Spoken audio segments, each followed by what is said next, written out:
Mike. Thanks for having me back, and good morning to everyone.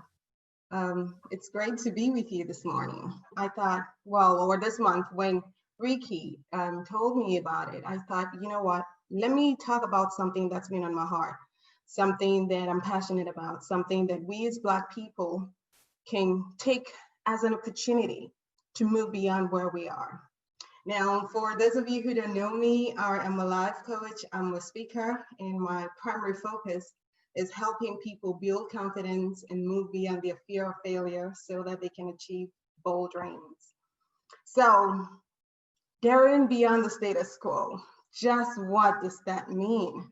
Well, status quo simply means the state of affairs. And as we reflect this month on Black history, I wanted to look at the state of affairs of some aspect of our lives as Black people. And I want to challenge us to say, you know what, let's do better. Let's do better than some of the statistics that speak about Black people right now. Let's start not writing a new narrative for Black people. Would it be hard? Yes, it will be hard. But can we do it? Yes, we can. We can begin to change the story, and that's by the actions that we take. So this morning, I want to just challenge you not to sit within the limitation of your culture or your environment, but to go beyond that. I want to challenge you to break the stereotype and set a new standard, whether for your life, for your sons, your daughters, your community, your workplace. Let's set new standards. So imagine with me, for example, that the statistics right now that speak about Black people. So imagine that we had, and when you talk about Black people, both men, women, young people, that you talk about a group of people with a high percentage of men and women in senior positions, higher than the national average for any ethnic group. Imagine that the statistics that represent Black people is that they talk about us, when they talk about, say, the top 100 entrepreneurs in the United Kingdom, they're Black people. Imagine that, the engineers who are leading the new revolution in artificial intelligence, imagine that the ethnic group with the highest majority of those people are Black people. Imagine that they talked about us as an ethnic group with a high rate of achievers, high rate of people succeeding academically, high rate of people in senior level of management. Imagine that we had those statistics of innovators, creatives, people who were leading the charge in positive things. Now, I don't know, for some people that may be like, wow, okay, that's a high call. Is that possible? How are we gonna make that happen? Well, I wanna say that it's possible. I wanna say that it's possible because there are people who have gone ahead of us, not necessarily Black. We have great Black achievers, and that's great. But I want us to do more. I want us to go beyond that. Too good to be true? No, it's not. So what do we need to do? Well, first, let me share with you some statistics that exist, as a matter of fact, from the Office of National Statistics for Black people. Okay, so this was last updated in May 2020, so it's pretty recent. And it says that the percentage of workers in elementary jobs, so the lowest skill type of occupation, was highest in the Black population. We covered about 16% of the lowest skill type of occupation. The Black ethnic group had the lowest percentage of workers in manager, director, or senior official jobs. We had only 5% of Black people there. And what I found interesting about the statistics, though, is that even though we come under the category of Black ethnic minority people, just same as the Indians, the Pakistanis, the Jamaicans, the Bangladeshi, all of them, we come under that Black ethnic minority. But I found it interesting that 11% of Indian workers were in manager, director, or senior official jobs. Now that's the highest percentage. Okay, Indians and white British, they made up about 11% of those in senior roles out of all the ethnic groups. And they're also part of, the Black ethnic minority group. I also found that the Indians occupied about 33% of all professional roles, the highest in any ethnic category. But again, they are also part of the Black ethnic minority group. And so as we look at those statistics, I want you to think a little bit. I know we're going to have a time for questions, and we can talk about what gets in the way, and we can just have a conversation around it. But again, just a little more statistics. As of the first quarter of 2020, the rate of unemployment for Black or African Caribbean ethnic group was more than 2 times higher than those of white ethnicity. Unemployment rate were 2 times higher. The percentage of children in Black households living in persistent low income was 6 percentage points higher than the percentage of children in white households living in persistent low income. Indian and white British children were the least likely to live in low income households, while Blacks at 30% had a higher percentage of children living in low income households than the national average. The report goes on to explain that this may be in part because these ethnic groups have unemployment rates higher than the national average. And we know, of course, that children living in poverty are more likely to have lower levels of educational outcomes. Young adults who suffer financial hardship as children have significantly greater than average chances of earning lower wages, being unemployed, spending time in prison. Now, these are some of the statistics that speak of us as the Black people. Now, don't get me wrong, it's not like we're not achieving. It's not like we're not doing great. I'm sure I can begin to list for you, great names of Black people who have achieved. And that's great, and yeah. But what I want us to do and to think about and begin to work towards is, those are some real statistics. How can we move out of that? Instead of Black people occupying the lowest paid kind of jobs, we shouldn't exist in that category at all. Instead of Black people being the least ethnic group in senior levels of management and professional jobs and in holding those corporate seats at senior levels, we shouldn't exist in that category. What I want to do is challenge us to see beyond where we are, to say we can achieve more. We can change that narrative.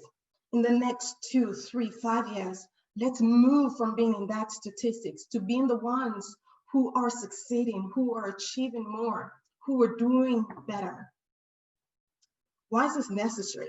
Well, first, because I know Black people are hardworking. We are grafters. We are hustlers. We've got determination in our bones. We have what it takes. We do have what it takes. And we know how to adapt. We're flexible. We're willing to work hard. So we're a group of people that have resilience. And we're a group of people that can actually work hard and want to work hard. So why are we occupying this negative statistics? Why is this important? It's important because the next generation is depending on us. We're at such a point in history that we have the opportunity to influence and to change the narrative. We're at such a point in history that right now, the world is listening to us a little more. The world is a little more awake to the situation, to the plight of Black people. They're a little more awake, a little more willing to support us, to help us. And so if we don't do something with all of that attention, if we don't do something without all of that, with this opportunity, the next generation will access what we did when we had the opportunity. The next generation are looking to build upon our successes so that they can write a new story for Black people. But if we don't act, if we sit and watch and observe and just take it as business as usual, then we're not going to leave a lot for them. We're not going to leave a legacy. We're just going to be in survival mode. We're not going to push them to be better and then cause them to do more for even the generation after. It's a ripple effect. And so it's important because the next generation is depending on us. The next generation is waiting on us. The next generation is looking at us. The next generation can see what's happening right now, and they may be wondering, well, what are we going to do about it? We can lead by example. Is it going to be uncomfortable? You bet. Is it a tall order? Yes. But is it possible? Of course it is. So, how can we begin to change the status quo? What can we do? Because, for some people, it's like, well, a lot is going on, and maybe even trying to process it. It may just be overwhelming. What do I do? What am I supposed to do? What are you asking us to do, Christiana? Well, first things first, wherever you are, in whatever organization, like I said, the world is watching.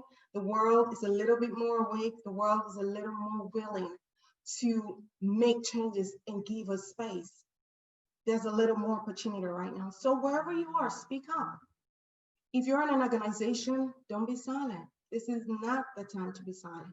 If you see racial injustice, if you see inequality, whatever you see that is not advancing the prospect of Black people, that is not supporting us, that is unfair, then you need to speak up. And I know that it's uncomfortable to speak up because you probably will be the odd one, but we cannot let this time pass. We cannot continue to say, well, you know what, it's business as usual. They've always done it. You know what, I'm just gonna leave it at that. No, this is the time to say, you know what, I noticed that majority of people in the lower job positions are Black people. Maybe it's time to write to the HR team. Say, hey, this is what I've noticed. Can something be done about it? Can there be a program that is in place to support junior staff to move into senior roles, to management supervisory roles? You need to speak up. You need to write. If they're not listening to you, then maybe get one or two other people who would join that conversation, who would add to your voice. Write a letter to the CEO, write a letter to the HR director. Bring a little more awareness to things that are not right. We cannot just sit and just say, well, this organization has always been like that, so yeah, that's not gonna work. Just to talk about that particular speaking up, I learned about an organization following the Black Lives Matter situation, the uprising. The CEO of the organization, he put out an email to the whole organization and said, following this, he realized that they as an organization have not been well involved in supporting Black ethnic minority people. And he wanted to form a new committee that was going to hold the organization accountable for race issues and equality issues. And he wanted to form that. And he opened that to everyone and said he would like volunteers to join.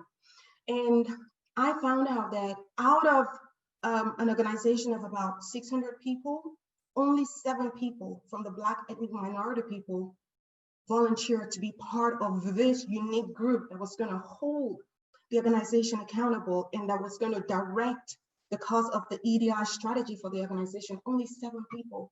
I was shocked when I heard it, and I thought, where are all the Black ethnic minority people? This is your time.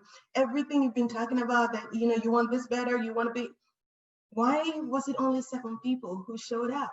And as a result of that, the regional meetings that they had to discuss the EDI strategy for the organization and rewriting new policies for EDI, there wasn't enough representation, and they had to put out another email. And I thought, wait, hold on. We talk about the fact that there's structures in place that are stopping the advancement of Black people. We talk about the fact that there's inequality, racial injustice. How is it? Now, this is just one organization. Don't get me wrong. It may be different in other places, but I just want to give you an example of how in an organization and where there's room for change and people to speak up and take action and change the narrative, you didn't have Black people or people of ethnic minority taking the opportunity. And so for me, we got to speak up. Okay. The next step I want to share is that we need to start living from our imagination. It means that we need to start looking at things that we want to see happen and start putting action in place to make it happen. We cannot just say, you know what, I just do a 9 to 5, you know, I see that there are young people in my area, they're hopeless, they're helpless, they don't have a future. It looks like they're just wondering, but I want to make something different. I want to change something, but hey, what happens? And you sit back down. We cannot afford that now. What are the changes you want to see? What things do you want? How do you want your community to be? How do you want your workplace to be? What is that invention, that dream that it's in your heart? You have to start living from that place of your imagination. You have to start taking the actions. You have to start now speaking to find support, collaborators. You have to start moving. That was the same situation. And I'll share James Dyson's story because, you know, a lot of us, some of us use the Dyson equipment in our house. But basically it started because James Dyson was frustrated with his vacuum cleaner and its diminishing performance. Instead of just, again, settling for the status quo, he decided, you know, I'm going to do something about it. And he started to work on a prototype. It took him 5 years and 5,127 attempts in prototypes before he was able to produce the world's first bagless vacuum cleaner. Now imagine if he just continued to settle for the vacuum cleaner he had and said, you know what, this is just the best that he can get. Imagine if he did that. Well, he wouldn't have created that innovation like he has. He wouldn't have changed the lives of countless people the world over.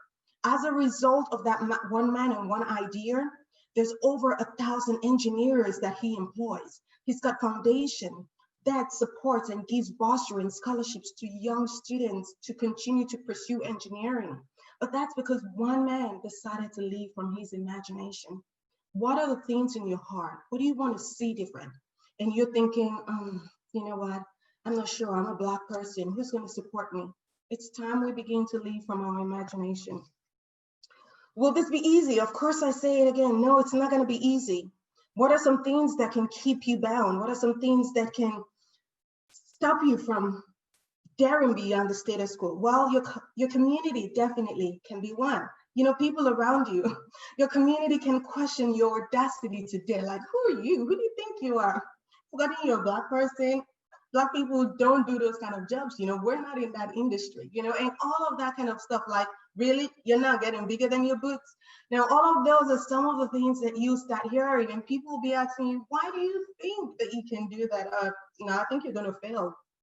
And that may just keep you from daring because you're thinking, what will people say? What will my community say? There's also the issue of overwhelm, the overwhelm that comes with first steps. Because you're thinking, okay, Christiana, you're saying leave from my imagination. Okay, you've told me the story of James Dyson and how he did this thing, you know, okay, now there are things in my heart I want to do, but I don't even know where to start. Okay, so I call that the overwhelm that comes with first step.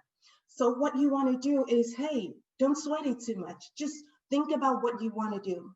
What is the first step that you need to take?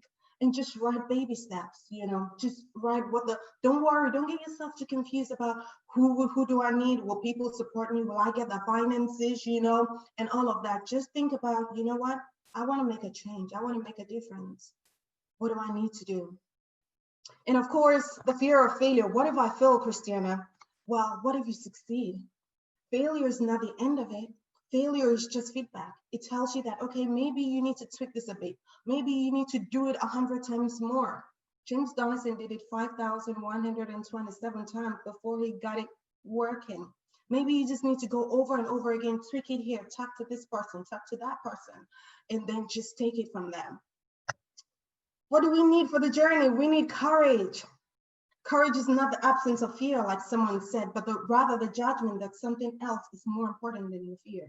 So it's about the fact that, you know what, the future generation is depending on me. My children, my daughter is depending on you to move, to bring about your innovation, to speak up for Black people. Imagine if the civil rights movement, if they did not act, imagine if they didn't put themselves out there and make the sacrifices, what would happen? You need a willingness to get outside of your comfort zone. It's not going to be easy, but we've got to do this. Easy, what is it the saying? A smooth sea never made a skilled sailor. So it's not going to be easy and you'll be outside of your comfort zone, but we need to do this and we need to find the courage and we need to know that what we want is better than what our fear is. It's not the absence of fear, but it's just moving forward with it. Okay, a willingness to take risks is the last I'll stop with. a willingness that, like I said earlier, we may be the odd one out. We may be the one who stand out of the crowd, and people don't like to stand out. People don't like to be the odd one out.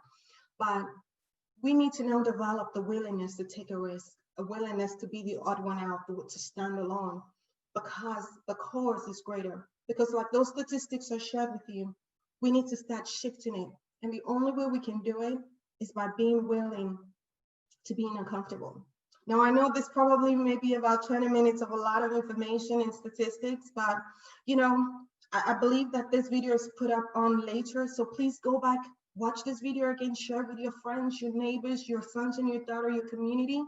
But I believe that as Black people, it's time for us to make a difference, to change our environment, to change the narrative for Black people. You may not change the world, but if because of you, three young boys down your street who probably would have ended up wandering in prison or just making nothing of their lives, if because of you, they end up going to college, having a family, becoming good citizens and making something of their lives, that's you changing the world.